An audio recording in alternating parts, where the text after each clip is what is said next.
people, Deluded, I'm back again. It's Arsenal versus Chelsea tomorrow, so I've got a Chelsea fan, one that you probably would have seen on Dan Potts' channel, and, again, we're going to get into the Saka stuff, but we have to whiz through this. Don't appreciative of tuning in to my channel, man.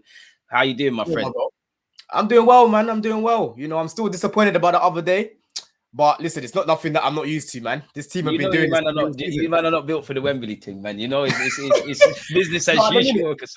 I can't even have chess when we go Wembley these days. You know what I'm saying? But listen, love for the shout, man, and big up the chat, man. Big up the chat. Come on, my guy. I mean, let's get straight into it, Carl. I know you're a busy man, yeah. The first thing I want to ask you, before we get into Arsenal versus Chelsea, probably something you've spoken about. What's gone wrong for Chelsea under Pochettino this year, and also the ownership? Because it's fair to say it ain't gone on an upwards trajectory since they've taken over. Yeah, I think, look, first of all, I want to start off with the owners, man, because obviously it starts from the top. Do you know what I'm saying? And when people listen to me, they think I ain't got smoke for the owners. They think I've only got smoke for Poch, and they don't think I talk about the players, but I talk about everyone. Do you know what I'm saying? Right? So with the owners, they were a little bit naive because they thought the Premier League was just going to be an easy place where you can just get all these young players and not think about bringing in some level of experience. When I'm talking about experience, I'm not even talking about players with, that are 35, 40. I'm talking about guys that are just seasoned pros that know what they're doing. Do you know what I mean? And for me, I like a lot of the players that they've brought in, but bringing in guys like Mudryk and Mudryk, where you've got a lot of work to do, it's not good. You know what I'm saying? When you've got a bunch of younger players as well. Like, for example, Cole Palmer. No one talks about his age because he's good. Do you know what I'm saying? And these are the young players that I want us to be signing. If we're going to go down the young route, go bring me players that are ready to play in the Prem right now. Go bring me Cole Palmer. Go bring me Gusto. Do you know what I'm saying? Go bring me guys like Caicedo that are ready to play right now. Do you know what I mean? And again, I think Mudryk and Mudryk and these guys have got good potential. Do you know what I mean? But right now, these sort of guys shouldn't be starting for Chelsea at the minute. And that's what they've done. Too many raw dons about. Yeah, there should be a few more over there, innit? And, we should have definitely signed a striker. But then when you go back to the summer, bro, the market was dead. Do you know what I'm saying? Harry Kane, he went to Bayern Munich. There was rumors he might come Chelsea. Todd Bowley might try. That never happened. You had, who else? Osimhen, obviously, he wasn't going to go anywhere at that moment. Tony was banned. You know what I'm saying? Vlahovic, we'll link to him as well, but Poch turned him down. You know what I'm saying? So when I actually look back at the summer, I'm thinking, who was actually about? Let's be real about it right now. I'm not gonna do revisionism and say, there was all these strikers about. The market was pretty much dead for everyone because everyone was complaining about it. Do you know what I'm saying? Crippled in that regard, you're right. Yeah, it was crippled in that regard. So there wasn't anyone to bring in like that. But at the same time, I still think that Jackson is a good enough player to play for Chelsea long term because I can see the potential, but he shouldn't be starting right now. Another one that's raw. He shouldn't be starting right now. That's the thing. But he's done all right for someone that everyone was saying Action Jackson and, he's not going to do anything and all of these things. For me, he's had a pretty good season, but we know he's not a good finisher. He should be learning from someone like a Harry Kane, an Osimhen or a Tony, and then he comes in for maybe the cup games or he comes in against teams like Burnley, teams like Luton, them sort of teams, you know what I'm saying? But the bigger boys, you play your main man. Do you know what I'm saying? So this season, touching on Poch now, if you're going to talk about Poch, bro. Yeah, man, let go. Let us have everything on Pochettino. I see all your tweets. I see your vids. Yeah, man, let us know everything, man. You know what I'm saying? So with the players, before I even round up about the owners, I think it's very clear to see the mistakes that they've made in terms of, no striker, in terms of bringing in too many guys like a Mudryk, for example, in a team full of young players already. Do you know what I'm saying? From, again, this manager, I think he kind of hoodwinked them because I was actually saying bring in Poch. Do you know what I'm saying? He's doing an inside job, man. He's an ex-Spurs, man. Well, inside job, bro. And the main reason why I said bring this guy in is because of the young players that he's developed before. I spoke about his time at Tottenham. Luke Shaw. You had Nathaniel Klein. He ended up getting a move to Liverpool. Do you know what I'm saying? You had Dele Alli as well. All them players at the time, and then with Tottenham, Dele Alli, Harry Kane, Eriksen, all these guys were like in their early 20s at the time when he was playing with them. So I was like, listen, right now, ideally, yes, I would love more experience. I would love more guys to be 27, 26 played in the first team. But the reality is they're not there. We haven't got these guys. You have to use Let's not moan about it. Let's not cry about it. Let's try solve problems. And one of the main problems that he could have solved, I thought he could have solved, was the amount of young players that we've got. He's helped develop young players before. Do you know what I'm saying? But then week after week, I'm seeing this guy make some basic errors, bro. Playing Ben Chilwell at left wing, bro, for like 4 games. Where you got wingers on the bench, like Mudryk. I know Mudryk's not everyone's cup of tea, but he's a better option at left wing than Ben Chilwell. He's a left wing. He's a winger, better yet, by trade.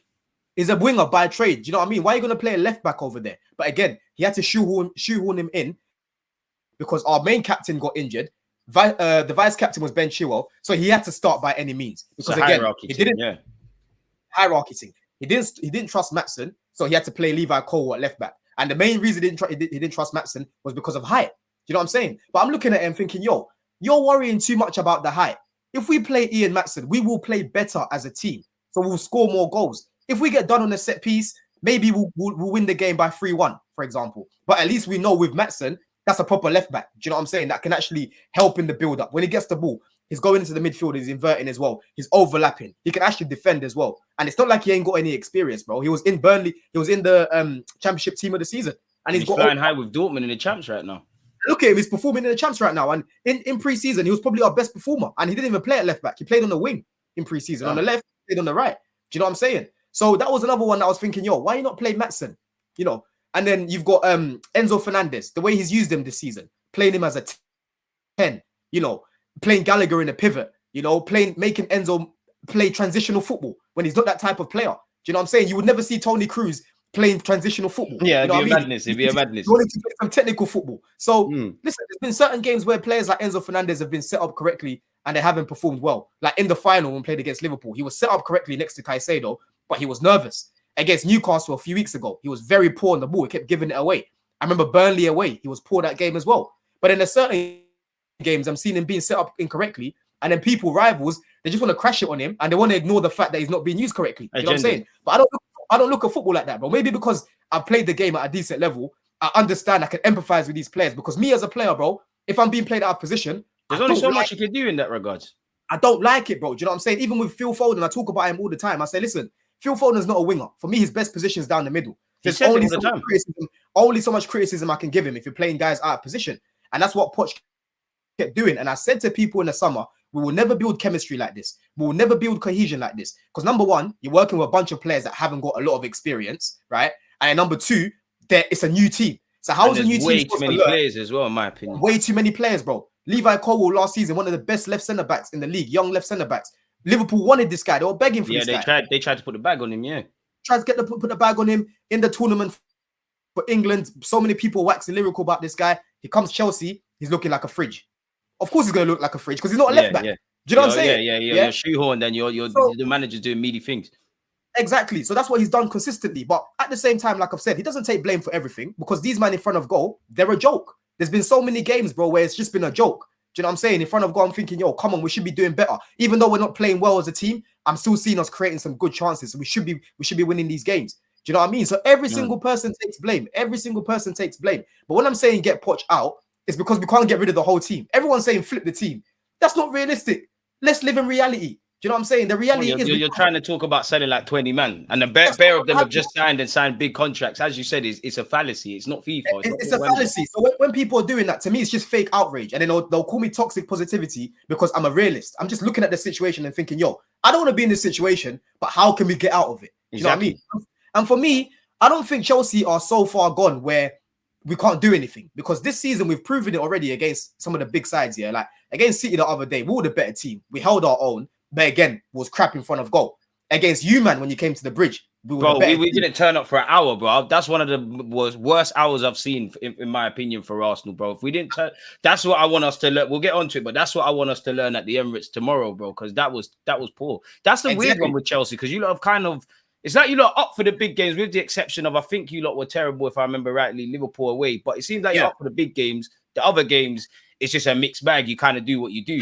Yeah, because when we play the lower level teams, they're going to sit back and then you need to beat that low block. But if you're not playing fluid football, you're not going to beat a low block. You're crippling yourself. That's why we wait for individual moments. That's why the other week you saw Poch talking about, what's his name? Cole Palmer, and saying, yo, we just basically give the ball to Cole Palmer and we hope for the best. Because that's what I watch. I watch a team full of individuals that don't know what they're doing. And a big part of that most of the time is how we're set up and playing people out of position. He's still doing it, bro. Like, Gallagher started on the wing the other day. Yeah, that was a madness.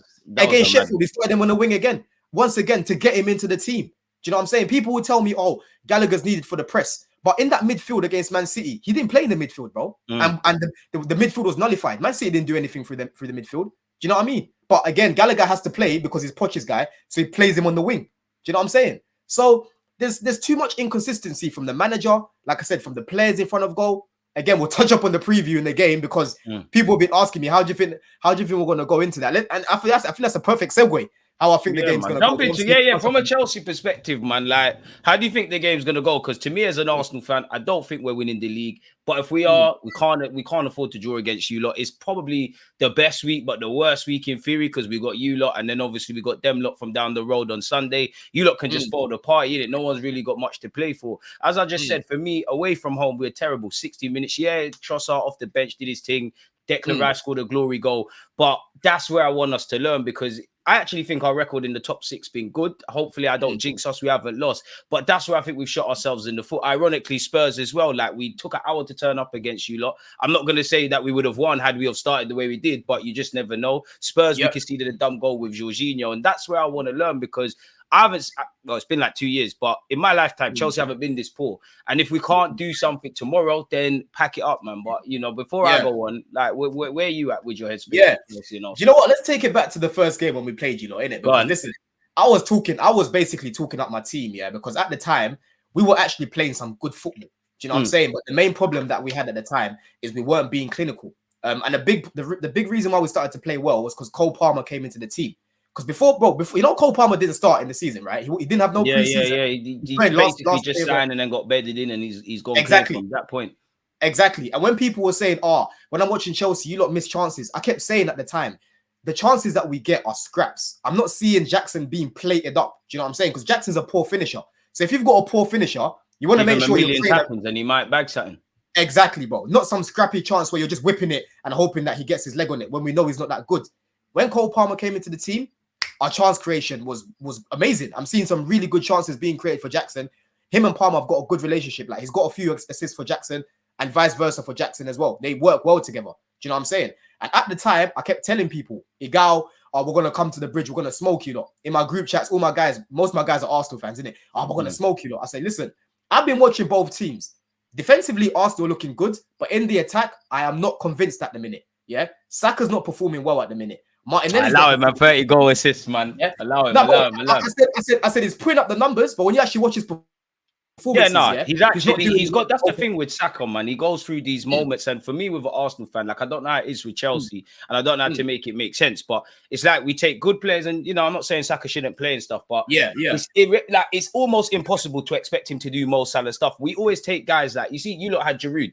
Like, Giroud, there's a reason he thrived at France, and obviously one thing's for Chelsea, he's a great player. He's a facilitator of sort. We took someone that's a facilitator / rotation option, and we're looking at you to be our Van Persie or Aubameyang and get 100 odd goals or 20 goals a season, and then we're shocked when you can't do it. And kind of at the moment across the team, that's what we're seeing. Like, again, you know yourself, football isn't Disneyland, innit? We're never gonna get out of the hood with Kai Havertz up front. Not even getting at him because he's done all right. We haven't got a bagsman like that. And you look at City, they've got bagsmen. Liverpool have experience, and that's the issue. I don't feel, I'm not saying this to say Arsenal are the biggest and baddest in the land, but I feel the only games I think we've been poor was West Ham in the League Cup, Fulham away, and actually Fulham at home. Other than that, it's been a mixed bag. Like, even with you, like, at your place, like, last half an hour was the Arsenal I've seen this season. The hour before that, the first 45 minutes, Zinchenko and Jorginho are in trouble, and that's what I want Arteta to learn from. Ironically, I'm being a hypocrite because I think he has to start Jorginho. I don't think Partey's got the legs, but that's where I'm at, man. It comes down to individual moments. I think Saka can pull that off. Obviously, Cole Palmer's the man of the moment in that regard. So it can go either way, man, because you lot are up for the big games more time. Exactly. That's what I'm saying. And at the time, like I said, I wasn't, when you lot were coming, even though in the league, you were flying technically in the league, I didn't look at you guys and think you've clicked. Do you know what I'm saying? I said your defense has improved, but your attack, I'm still skeptical about your attack. Still a mixed bag of sorts. Yeah, Odegaard wasn't playing well at the beginning of the season, bro. Martinelli, he's been poor. It's been a tough season for him, man. Tough season. Start of the season, you had obviously Kai Havertz wasn't playing well, and then, like I said, Saka, playing up front, he's playing in centre mid, which is a disaster, if I'm honest. Exactly, but he didn't even start that game. But before then, he was looking like a mess. So I was looking at it like, yo, as long as we finish our chances, we've got every chance of beating Arsenal. So I wasn't surprised by that performance that we put out because we were playing like that at the time. Do you know what I mean? I remember Jorginho were giving him no time on the ball. Yeah, he was drowning. Declan Rice was kicking the ball off the pitch, bro. Zinchenko, like you've mentioned already, he got an early yellow and he got taken off at half time because Sterling was cooking his ass. Yeah. You know it was going to get long for him. It was going to get long for him out there. Yeah. So this time round, I'm looking at it like, yo, obviously we're going away this time. I expect you lot to have majority of the ball. I can see us playing like how we did against Man City, where we're just soaking up the pressure in like a mid block. I don't think it will be a low. It'll be a low block because what Poch likes is transitional counter-attacking football. Yeah, I think you're gonna have more of the ball. To be honest, I'll be surprised if we have more of the ball because we're away. Do you know what I'm saying? So we'll just let you do what you lot do, side to side, side to side. As soon as we win the ball back, you're gonna see ping pong football. That's what. That's where I need my defenders to be strong, man. That's why. Well, I don't think Zinni was gonna start, but Zinni can't play tomorrow, or at least from the start, anyways. If you start Zinchenko, bro, against Mudryk, it's going to be, bro. Listen, you see Mudryk last season when we played you on the Emirates. He cooked him and he scored against him. You know that, right? Yeah. We're just lucky that we did all the other things well, and obviously we got the 3 points. It's long, man. Zinni can't start. Yeah, if Zinchenko starts against Mudryk, I know he was poor the other day, but he's laughing to the bank. I think people even harsh with Mudryk playing poor because as a neutral, watching the semi-final game is a bit like what you said in that you were in the game. For me, as a neutral doing a watch along, it was a bit of a nothing game. It weren't really on paper what you'd see from Chelsea and City. Both teams were kind of in it. Obviously, City have better players than you. Their players are in a better run of form. Individual brilliance made it count. I agree with the point you made earlier, generally about Jackson, and I think that applies to the Wembley game because people are feeding us off scraps allegedly. But that is the problem with my club. It's like we'll give you those scraps. As much as we've improved defensively, we still like it's like we're here, but Premier League titles, these things, you have to go up to them sides, and we're a bit emotional in that regards. And even at Emirates, like we can see the more emotional games this season have been at the Emirates. Away from home, it's been more boring for the neutrals. Like the draw with City, battering the team since the the start of 2024. So that's where I'm like, I really don't know where this game goes personally. I'm confident in my team, but boy. Yeah, how I look at it, look, if Gallagher starts in that midfield, I think his job's gonna probably to be pressed, like to press Odegaard. Yeah, no, actually, he's gonna press Declan Rice from the front, and then what you're gonna have is probably Enzo or Caicedo just making sure they're sticking on Odegaard because he's the one that makes things tick, and obviously he finds space where there's no space, basically. I think he's got. I checked the other day, he's got the most through balls in the league, actually. Yeah, because he's good at that pass. That's his bread and butter. Saka. That's his bread and butter. So as long as we don't give him any space, I'm looking at who else can do something. Because for me, you know how I feel about Saka. I don't see Saka taking Cucurella on for the whole game and cooking him.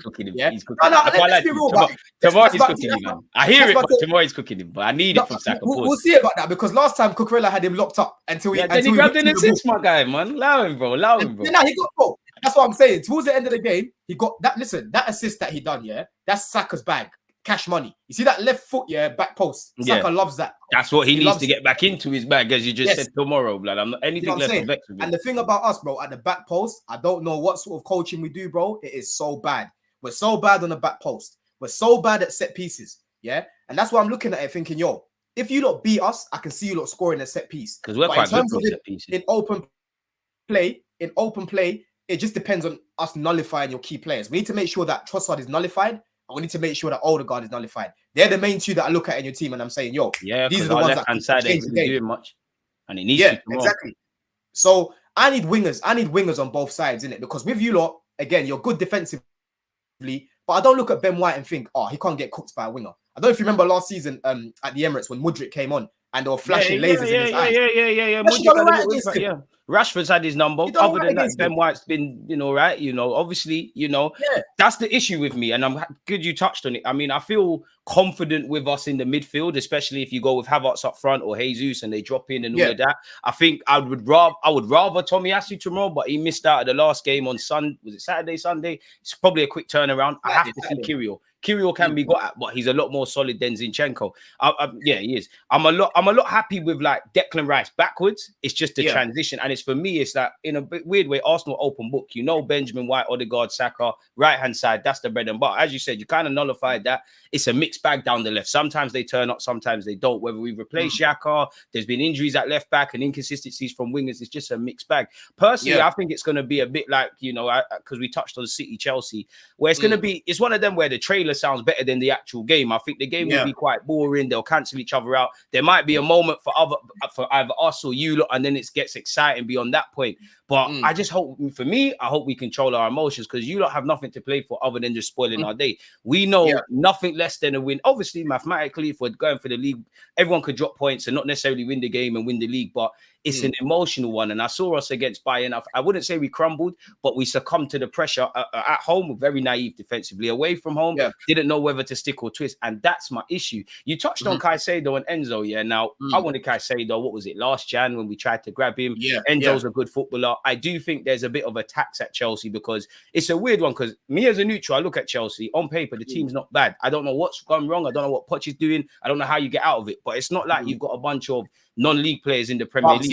So that's what's weird, isn't it? So I have to give every individual player their snaps, because you need to do your thing. But if everybody's failing or everybody's not doing what they need to do, there's something in the collective. But I look at Enzo and Caicedo, and I think they're two quality players. There'll be two linchpins when you lot get over this. But something's going wrong with them two together. I don't know if Caicedo can sit as a six, and I don't think, Enzo can do it. But in England, it's not really a cultural six that really does the job. You kind of want him in the final third. Like, what's gone wrong with that pivot, man? Because man, there's numerous things, man. That's a good question, because this season, Caicedo was getting scapegoated for large parts. It's kind of calmed down on his side now a little bit. And now it's Enzo. Enzo all season has been getting scapegoated. Every time we lose, it's Enzo Fernandez.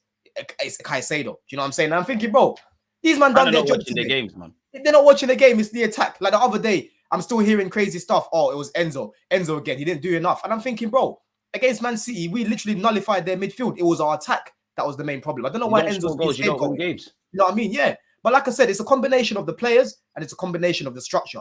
But for me, I've mainly seen Poch set us up incorrectly in the midfield. He's building his team around Conor Gallagher, right? Gallagher's a guy that none of us, we support a top six side, yeah? None of us are starting Gallagher. None of us are building a team. He's just coaching in the squad. Exactly. None of us are building a team and saying, I want Conor Gallagher in my team. Do you know what I'm saying? Right? There's too much space in the midfield usually. What happens, what's been happening a lot this season is Poch has been playing Caicedo as a lone six. God knows why, because he never played as a lone six at Brighton. Yeah, exactly. Caicedo's good. He's decent on the ball, but he's not Lavia on the ball. Do you know what I'm saying? He's not bare press resistant. If he's got time on the ball and he's running about, you can get at him. He looks funny in it when he's on the ball. Do you know what I'm saying? He's more of an 8 to me, isn't it? Long term, he's gonna be. He's more of a ball-winning midfielder, running around just tackling and that.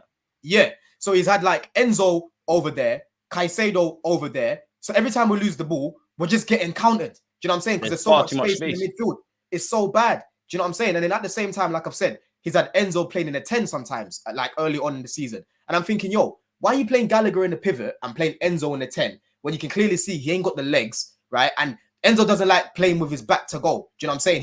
He wants to get the ball from the first phase and progress it from A to B. On half turns and that. On the half turn sort of thing. Not like where he's got 1 second to think. Enzo needs a little bit more time to think, to dictate the game. Similar to Tony Cruz. Do you know what I'm saying? That's the type of player that he is. So this manager, for me, hasn't got the best out of them. And I don't think he'll see the best of these two players with this manager. That's why, for me, he still needs to go. When I look at their profiles, I think the perfect guy for them would be someone like De Zerbi.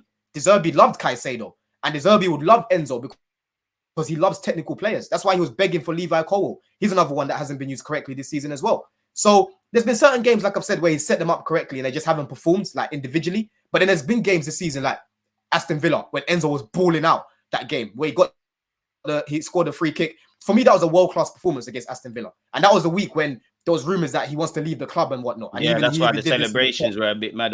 From him, he did all of that. You know what I'm saying? So I think people are just doing too much with Enzo. Like, he's not the same player I saw from last season. But then I have to acknowledge that last season, Graham Potter used this guy correctly. And even Frank Lampard used this guy correctly. Enzo was our best player last season and he joined in January. Do you know what I'm saying? And that's not me just saying it to defend him, because that's you commenting on what you see. Yeah, exactly. I'm talking about what I see. But then people are like, how was he your best player last season? You finished 12th. It's not his fault. Guys can't finish their chances. One man can't dictate the thing, man. But you know how agendas are, bro. Like, you know how it is. Yeah, and it's frustrating. So listen, for me, like I've said, there's more levels to go with Enzo. I'm not worried about him because if I think of Enzo playing for Man City, for example, he'll be balling out because there's better players around him. He's got a little bit more experience and he's got a manager that likes how Enzo plays. Do you know what I'm saying? We've got a manager that wants to play Liverpool rock and roll football. Enzo is not that type of player. Do you know what I'm saying? So for me, Poch still has to go. But if he's going to stay, he has to make sure that he uses Enzo correctly. And same thing with Caicedo. Do you know what I'm saying? So That's how I kind of look at it, man. But they'll be key because we need to make sure that we're winning that midfield battle. Caicedo loves playing at the Emirates, innit? That's one thing. Yeah, so, he does still. And I can't lie, yeah, as much as I'm not one of these fans who slag off players and stuff, the tribalness in me does not want Caicedo to succeed tomorrow, purely because it's not his fault. He didn't join us and whatnot. And I actually feel it's a blessing in disguise, because obviously I can't assume we would have signed Declan, because of what we wanted to try to get Caicedo in Jan, Declan Rice joined in the summer. On one hand, I assume we would have had both of them, obviously, if them variables panned out. But then I look at it and I don't know if we would have got Declan Rice, who I think is better for us and doing all right. And I don't think them two would have looked good in a pivot together. I think there's games for it, but on a consistent basis, I just don't think there's enough, really. I mean, if you was doing the FIFA thing, yeah, you got two brutes in the middle, Odegaard in front, it could cook, really. And I'm shocked with Caicedo, if I'm honest. I give him a tax because, respectfully to Brighton, you've joined a big club in Chelsea where everything down to the way you walk's going to be scrutinised and whatnot. As I said, there's a bit of a tax. What have you made of Mudryk? Like, do you actually feel there's light at the end of the tunnel? Because it's a weird one, because I think when things are not going well for you in life, you need to keep working. And I do see that. Like, I can't comment on social media, but he's doing the gym stuff and whatnot. There's a bit of raw potential there. The only thing I think is an issue with him is you look at someone like Mudryk. I think his mentality is better in the sense of he's very self-aware. He knows that, I can't really feel sorry for myself in this Chelsea team, because this is the life, innit? It seems like Mudryk needs an arm around him, kind of thing. So he where does. you at with Mudryk, man? Listen, are you even going to get that though? Because Chelsea ain't got time for that. Like, no one's got time for that. This is my problem. Spot on. You've said we ain't got time for that. That's what I said earlier, that the ownership, they can't sign any more Mudryks. You need to leave them sort of players for the Bournemouths, for the West Hams, for the Brightons. Let them do the developing over there, and then you bring them over here. Do you know what I'm saying? When they're a little bit like more ready to play in the league. More you know what I'm saying? There's a lot of work to do with Mudryk. But for me, listen, I can clearly see the potential. Yeah, I can clearly see why Mikel Arteta wanted him. I can clearly see why your fan base were loving this guy as if he even plays for your club. They were begging for him. Do you know what I'm saying? He was twerking. It seemed like it was going to happen. And obviously, you lot come in and gazumped us with the bid. But for me, Ukrainian league, not really seeing him too much. But Arteta was willing to put down what? I think we bidded 70 million. So he had to have been convinced in my man or something. And when you look at our squad, I think Saka's quick, but I wouldn't describe him as explosive. I would say that to Martinelli, but Martinelli's not done that. And I don't know how much you watch Arsenal, but there's times where either player could have come out. I watch all your games. Watch all your games, bro. Hey, yo, at least you're hating correctly. For years, bro. From primary school, bro. Weekly, bro. But that's what I think. Like, when I look at Mudryk, if I had to describe him in one word, I'd say explosive, because I think we've missed it. We ain't got that. Like, and I think when you look at our failed pursuits of Pedro, Neto, Mudryk, I wouldn't quite extend that to Rafinha, but you could force it and say that. It seems like we're looking at that. And I know many of us Arsenal fans say, you know what, we grabbed Trossard, which I'm happy with. Trossard's doing his thing, Mudryk isn't. I wanted him. Huh?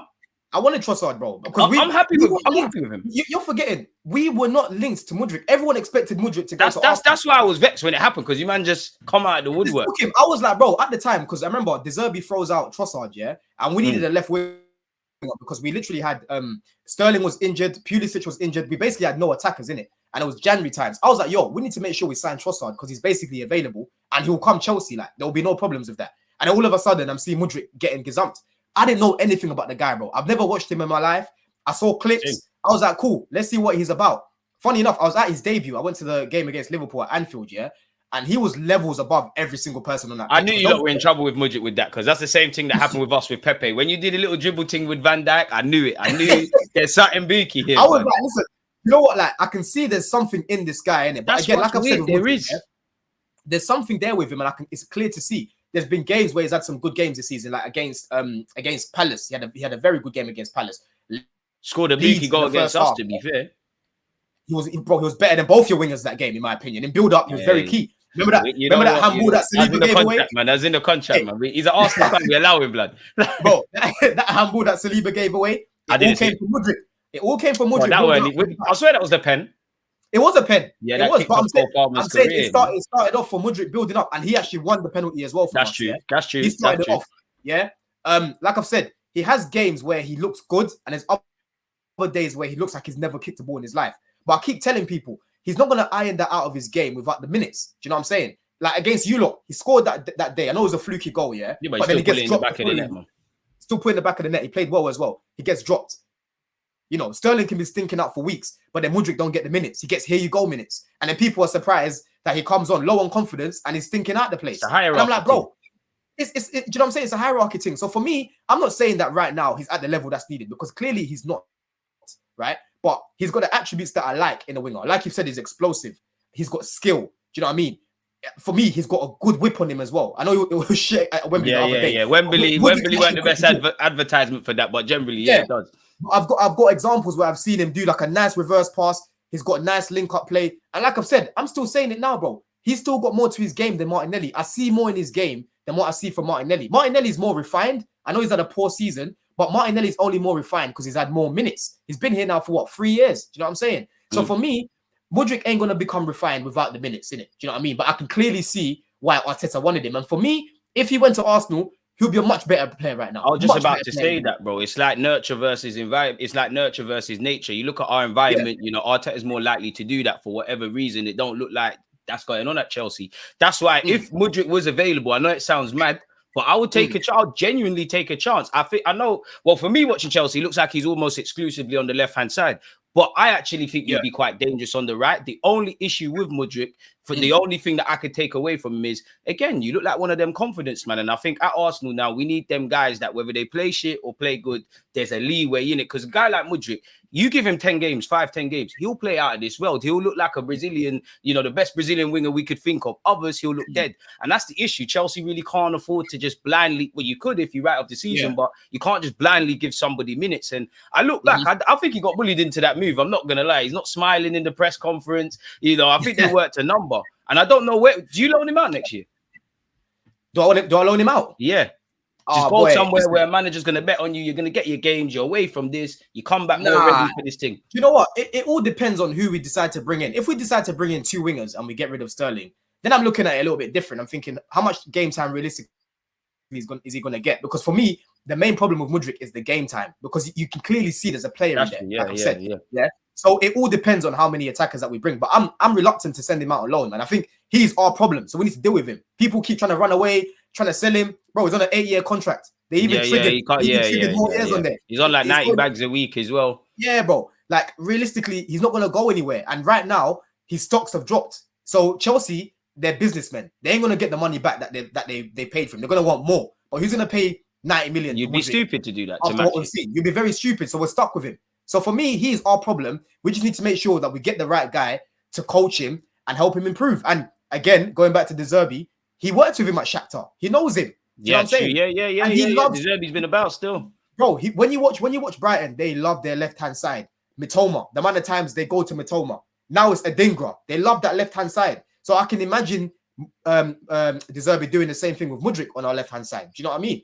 Again, he's got a high potential to reach, but he just needs someone to just get out of him, bro. I get frustrated just like everyone else. People think, oh, you just love this guy. You don't look at the bad, bro. I look at the bad and the good. But me, I like to be fair in my takes. People are too polarized in their takes. You know, they'll see a bad game, feel him. He's this, he's that. Then they'll see him do what he did against Newcastle, where he ran past a couple man, natural ability, flair, scores, composure, and then they just keep quiet. Do you know what I'm saying? They want to keep him on the bench. One thing I realize about these men as well, they want to keep Mudryk on the bench because they don't want to be proven wrong. That's what it is. They don't want to be proven wrong, bro. They don't want to give him a chance to actually improve so they can say, oh, I was right about him. Do you know what I'm saying? But, bro, we'll see what happens. For me, I think he's had a decent season. You know, he had a little bit of nice form like a few weeks ago. Again, he's gone back to the same old nonsense where he's being dropped. Conor Gallagher starting left wing against Sheffield. Again, the other day, he's starting left wing against Man City. Bro, as a player, I'm looking at him thinking, yo, I'm a winger. Manager's taking me for a midfielder starting ahead of me on the wing. I'm fuming as an attacker, bro. Literally. Do you know what I'm saying? And again, it's not a Cole Palmer sort of winger either. It's an industrious midfielder in Gallagher starting. Exactly. And that's where you got to empathize. People don't look at these like tangibles in the game. And like I've said, for me, it just makes it a bit easier because I've played the game, bro. So I can empathize with these players. Do you know what I'm saying?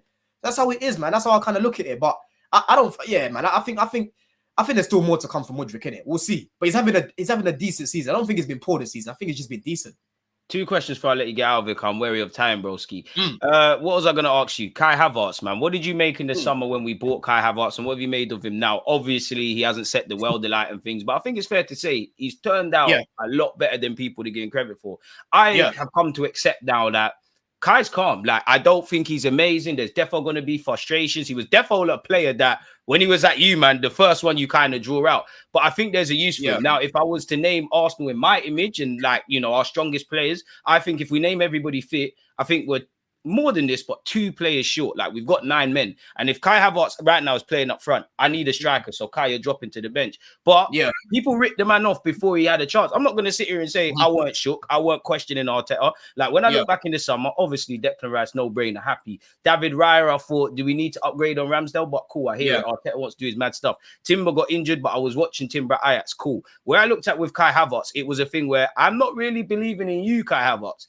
Arteta, you've earned the benefit of the doubt to this point. Now, I still think he showed his shortcomings. I actually think against Wolves, that was probably Kai Havertz's best game in midfield. I feel off the ball, he's great at all them things there. On the ball, there's nothing really that separates you. Like, for example, with Jorginho, like, he might not be the most physical, robust, but you know he's a bit sexy paws with the possession and whatnot. Kai don't really have anything that stands out. But what do you exactly? And that's the main thing, bro. When you lot came in, I couldn't believe it. Because don't forget, Real Madrid came in, bro. Real Madrid came in initially, right? We wanted 45 million. They walked away, and that was in euros as well. Do you know what I'm saying? So that's all of a sudden, million quid. Exactly. And then all of a sudden, I'm seeing Arsenal interested. I thought it was a joke. Then I'm seeing. I thought it was a fake rumor, fam. Yeah, bro. Then straight away, you lot have gone in. And I remember, like, in the group chat, I was going back and forth with, you know, Jess. Big up Jess, Jessica Black. Yeah. Big up. I was going back and forth with her in the group chat and whatnot. Was talking about it because she was like, you lot are just a graveyard for players. Like, Arteta will transform him in midfield. I said, listen, Kai Havertz, he hasn't got the attributes to play in midfield because we've tried him. He can't help build. You know, how you was talking about Enzo and Caicedo and building up and half turns and stuff. Kai Havertz in midfield, he can't do that. And as you know, I don't want to sound snoopy, but as an Arsenal fan, I've seen the Vieiras, I've seen the more cuter players at the Emirates. Exactly, it was never going to happen, bro. It was never going to happen. And I kept giving different examples. I said, look, there's Maddison there, there's Kudus there. You got players like Paqueta, players like that, that are actually good on the ball. Because listen, Xhaka for me, he's not levels on the ball, but he's better than Kai Havertz on the ball. Yeah, that's substantially better on the ball, fam. Exactly. And I was like, listen, when you're looking at Havertz, he's not that type of guy that's gonna drag you through the mud and be this creative maestro, running at guys, dribbling past guys. He's not that. Do you know what I mean? Right. And I said he's not gonna work at left centre mid, right? They put him there, and what happened before you know it, back up top. The same position they told me that we misprofiled him in. And I kept telling them in the group chat at the time, I said, listen, you lot are going on about the midfield. I have seen this guy play midfield under Frank Lampard. When he first came in COVID, he was playing as an 8, basically. Yeah, and he was crap. Do you know what I'm saying? We tried him on the right, he was crap. We had to put him on top. Love to remind us about the Leverkusen days with that right centre mid stuff as well. Do you know what I'm saying? So he's been tried and tested the same way Arteta has, and we found that his best position is up top. Do you know what I mean? But right now, I'm just seeing the Havertz that I was seeing at Chelsea. Like, listen, I don't think Havertz is the worst player. Like, I gave him patience. I actually ran out of patience last season. It's only last year where I was like, you know what? This guy can go now. Yeah. I've given him enough time. I remember all my boys, again, Arsenal fans, after ball, but Havertz is shit. I'm like, bro, just give him a little bit of time to get warm in it. Let's see what he can do. Do you know what I'm saying? Because I could see things in parts, but then not consistently enough. That was my main problem with him. He wasn't consistent. And he would turn up in March. Other than that, he wouldn't do anything. Do you know what I mean? But right now, I'm not seeing anyone different, bro. I'm just seeing the same guy I was seeing at Chelsea, just in a better system with better players. Do you know what I'm saying? But I'm not looking at him and thinking, like, he's improved. He just looks the same. Yeah. He just looks the same. Yeah, he just looks the same. Do you know what I'm saying? But it is where it is, man. You bought Havertz and you've still got 2 big holes. Left centre mid and up top. So really and truly. And that's what's annoying, broski. Like, more so the striker thing, kind of what you were saying about no strikers are available. I can, as much as it's frustrating and as much as I think there is no strikers available, obviously we're footballing fans. We're not in the footballing world. These guys have to be there. You got enough software and scouting and all these things to find and assess people. So I don't know how far that excuse goes, but I understand not going for a striker if you're not convinced. And obviously we live in a day and age where it's weird because strikers can get 20 goals. If they're not getting assists, people got something to say. If they're like Gabriel Jesus, who has his own problems, but Arsenal fans are a bit harsh on selling him, which I don't agree. He can do the general stuff, but goals, you're never going to be that. So I can get that. I can kind of sympathize with it, even though we need a striker. Central midfield, since I've started my YouTube career, bro, which I think I started about 6 years ago, there's a running joke on my platform that I keep mentioning Arsenal centre midfield. And I wanted 2 centre mids in the summer, bro. And I thought, all right, cool. The Havertz is an experiment thing. Arteta is stroking his ego. He's doing what he's doing there. That's cool. You've got Declan Rice. And you mentioned Lavia earlier. We was linked with Lavia. I didn't think we'd get him, but I just saw that as, okay, cool. If we're linked with other midfielders, we need, he's a baller, but we need 2 in it. Like, he knows we need 2. Then I saw Kai Havertz and Declan Rice, and I thought, all right, cool, this is the partnership. And you're right. I do think because of the Chelsea ties and all of that jazz, we kind of didn't give him time, but there's nothing there. And there was times he looked shook. He does look ahead of himself. That I think his fortunes kind of changed for us around, I think it was Newcastle where we lost and he was getting into the handbags with the fans, with the Newcastle players, sorry. Oh, yeah. I remember that game. Yeah. We've got what we paid for. For me, Kai's better up front because you can drop into midfield, make them little tackles, make them run. He's okay in all the other aspects. But as you said, midfield is a myth and he doesn't really have any outstanding contributions like on the ball, really. There's nothing that separates him. You've seen his finishing, bro. His finishing used to get me mad, bro. Yeah, he's one of them. Honestly, bro, he's not the only reason we finished 12th, but he is one of the main reasons, bro. Enzo was creating for this guy. Our fullbacks were creating for this guy, and he would just do like that little pass that he does, pass back. I call it a pass back, or like he likes this little lob thing that he tries to do as well. Do you know what I'm saying? He just hasn't got that instinct to just bang it. An enigma, bro. You know what I mean? So, end of the day, listen, I'm happy with the 65 M's. You don't seem to be happy with Havertz. I feel like some of your fan base try and overdo it and make it seem like they're overly happy. But deep down, they know they need more, man. What did you just say there? We need more. And I'm not trying to make this a Kai Havertz thing because I think you've done all right. Like, I won't say Kai Havertz is my Arsenal signing of the season, but in terms being devil's advocate, in terms of the expectations I had for you in comparison to the others, I do think you've somewhat exceeded those expectations. And there's been times where your form's been all right, but I see a more confident player than the one in the Chelsea shirt. I see someone that buys into this slightly more than what was going on at Chelsea, even though he won Champions League there. But other than that, we've got what we've paid for. You can be part of the squad. You can be in the starting 11 at times, but difference maker. And it sounds mad to say it about someone that's won the champs and scored a Champions League winner. I don't really rely on you like that, but I don't want to make this about Kai Havertz. My last question for you, because this is overrunning, my bro. Sorry for that. Score predictions. Score prediction, Bro, this is hard, man, because the first thing that I said, my G, is we're unpredictable. Do you know what I'm saying? We're unpredictable, man. I just don't know what Chelsea are going to turn up in front of goal. How are we going to defend set pieces, you know? Who's going to make an individual mistake at the back?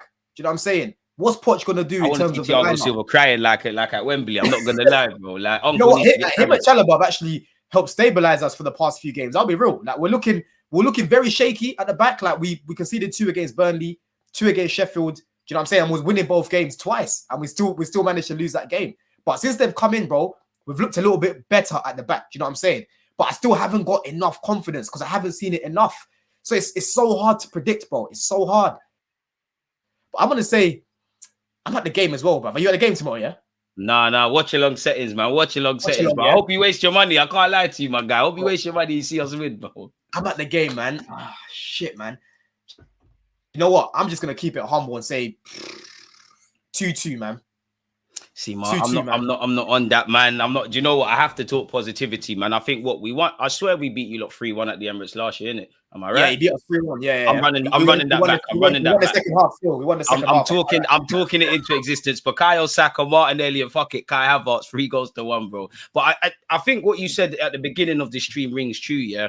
Same way you said you don't know what Chelsea's going to turn up. It's a bit different because we've been better than you lot, but I don't know what Arsenal's going to turn up. And for me, with the Emirates games, they're very emotional. Even games we win like Man United, and it's very different. But when Ramsdale made that mistake against Brentford and we nicked it, it's very emotional. And we're at unfortunately, this is the time in the season where Arsenal start crumbling and we've got a small squad. So I just hope they manage their expectations. I hope they manage stuff. I actually think it's going to be a typical Premier League game. Let me tell you something, yeah. If we score first, I reckon we win the game. Nah. If you score first, we're winning. 100%. I'm more nervous if we concede if we score first. If we score first, I reckon we win the game because, like you've said, yeah, right now you lot are basically playing for the title. This is crunch time now. I don't look at the league table, but I hear that. Your fan base, bro, yeah, are like your players. They get nervous, yeah. Emirates, if you manage to just shut down Emirates, you can hear a pin drop, bro. Do you know what I'm saying? That's one thing about Emirates. And your players, bro, they can start to get shaky, start to make mistakes. I rate your team. I like your team. Do you know what I mean? I think your team's got a lot of potential to grow, to build. I think with like a winning manager that can come in with a striker and whatnot, I think you can even go up a different level. But right now, how I look at it, you guys are still little boys. Do you know what I'm saying? You're still little boys at the minute. Players, if you're listening, this is the motivation you need, cuz this is what you need. And I don't know, like, are you confident that if we get that first jab, yeah, depending on when we score as well, that your boys will bounce back and win the game? Yeah, I actually am. In fact, let me rephrase it. I don't know for winning, but one thing I have seen this season and last year, we react a lot more to resilient moments. Obviously, when you look at the Bayern Munichs and them games there, we're not ready for that Champions League stuff. Not on a cop-out because we still could have got something. But I think we've shown resilience when we played City twice, when we played Liverpool twice, and just generally, even in the game at you lot, as much as, you know, you've seen your team win leagues a long time ago, but I've seen my team win leagues. As much as it's about over a 38-game period, being amazing, winning games, blitzing sides, all of this, there's an element of being able to salvage something when everything goes wrong. And as I said, I am like, when it comes to doing reviews of the season, I'm going to mention the first hour, against you lot at Stamford Bridge, because I was nervous. I think you lot were feeding off the fans' energy. I don't want to get onto Arteta, but it felt like tactically we were playing into your hands. We just had we had no outlet, and we managed to salvage something from that. Now, sometimes you get that, and sometimes you get what you deserve. So I'm fairly confident if we concede, we'll get something. But this is what I said earlier, in that we're our own best friends and worst enemies. Same way you said you don't know what team is going to turn up. I don't know what team's going to turn up. Like, I'm not betting. I love Bukayo Saka, but based on your current form, I'm not betting on you to make the difference. I just want us to lock down that midfield. I don't want us, you know, because again, you got good players. If Enzo picks out a pass and kills 7 men out of our team and you go and score, sometimes you just have to go, all right, good bit of play. I don't want no stupid goals. I don't want no lapses in concentration. The only real confidence I really have, actually, beyond the obvious, is Declan Rice, Saliba, and Gabriel, because I just think we've been a bit better defensively, man. So it's going to be interesting. I'll be real. Declan Rice, I rate him and whatnot. But on the transition, bro, it's ping pong football. It's chaos. And you know what guys say, don't allow it, man. On the transition at times, that guy can be a bit, you know what I mean? He's looking a bit leggy at the minute. Yeah, but why is that, bro? Because we're too old, because you haven't got that 8. We have, obviously, it's not just on that, it's on Declan Rice. And especially you said that, because I've seen that in the last few games. It's like, obviously, Declan Rice is Mr. West Ham, Captain Fantastic, fly everywhere. I think in the last few games, Arsenal been over-leveraging that, if I'm completely honest. And it can't happen tomorrow, because one thing I'll give Poch, you know, I know he's not doing this thing at Chelsea, but he is a fairly decent tactician. The same with Arteta. So they're going to try and get the edge. I already see him doing the mind games about if Cole Palmer's going to be there or not. I'm willing to bet my house that Cole Palmer's going to be there. The one I'm concerned about is Gusto, man, because he's been playing with an injury for like the past few games, innit? Very good player. One we haven't got, bro, baller. We haven't got any other right backs, bro. Like, we do, but this guy won't use them. Like, he can go to the academy and go get someone, but he'd rather play Disasi there. I am praying that brother plays. If he plays Disasi there, we are finished on that side, bro. You know what I mean? I'd rather him play Chalobah right back and then play Disasi in the middle, because Disasi's slow. You know what I'm saying? He might be able to read the game, but his legs, they can't keep up with what guys are doing against him. Do you know what I'm saying? So, bro, that right-hand side, I'm a bit worried, because most of our play comes from the right, and Gusto and Palmer, they've got a good relationship. So I'm just praying that Gusto can start the game. Even if he's got to come off like later on, at least he's starting and he can help us.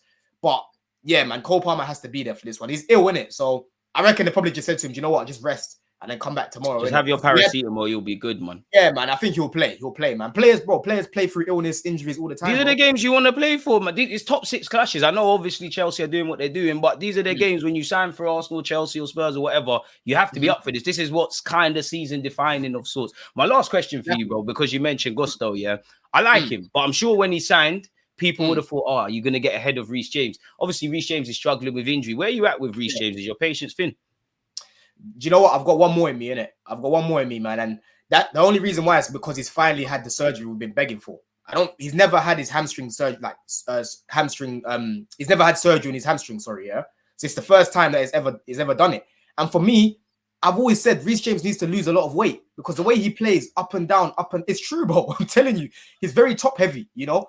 And we killed him because he came through as a right back, And even at Wigan, he's playing as a right back, he's playing in midfield as well.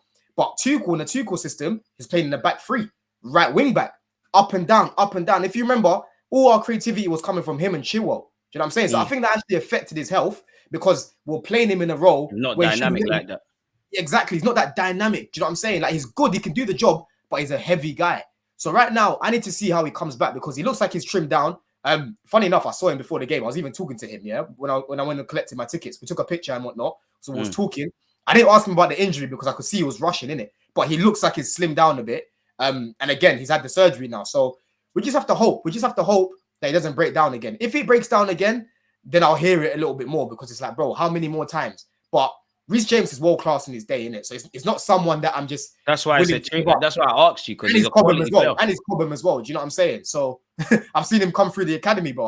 I love that. I love that story. Not just for my club. When I see other players make it through, like Saka, all these guys, I'm like, yo, that's good. Do you know what I'm saying? I like seeing that in football because I'm a football fan first. Do you know what I'm saying? So I need to see how he gets on, man. Hopefully, we'll see if he can come back before the end of the season because he's been doing some individual training. But if he comes back next year, like fitter and better, so be it, innit? But yeah, he needs to stay for now, man.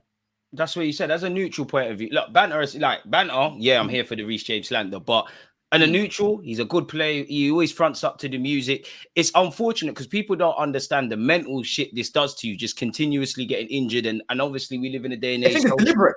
Yeah. They think it's deliberate. Yeah. They think, yeah. And then you've got the social media. You know, you get them neeks probably in his Instagram DMs. You're always going to be injured and that. It's a mental battle. And I feel sorry for him because I do think he's crossing into that territory. Like you said, you got one more year where I think even your most loyal supporter, it's nothing to do with your ability. It's if we don't see you, it doesn't really matter. As an Arsenal fan, Partey getting there with Tomiyasu in truth. If I'm honest, Gabriel Jesus is another one. And there's been plenty of players. And as I always say, the best trait you can have as a footballer is being available. And it'd be a shame, man, because he should be someone we're talking about going into the Euros with for England. But it is what it is. Let people know they can find you, my bro.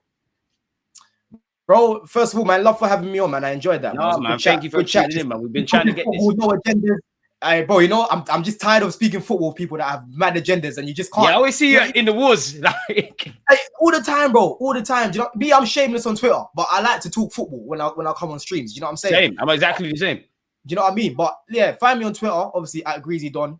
My YouTube is out now, so Don CFC. Obviously you can put it, you'll find it in the description, hopefully. Exactly. But yeah, man, love for having me on, man. Yeah, man, we have to run this back. Hopefully, though, there's no smile on your face. This time tomorrow wouldn't have kicked off, but you get where I'm going, innit? May the best team win, man. Large up your thing for tuning in, broski, man. Again, as the man said, Ish is in the subscriptions. I think he's got 500 odd subscribers. People like him deserve a lot more, so show the man some love. It's a shame about the team he supports, but he knows ball in it. So yeah, man, let me let you do what you're doing with the day. One love for tuning in, my guy. Let us know your thoughts. Like, comment, subscribe, and all that good stuff. Peace.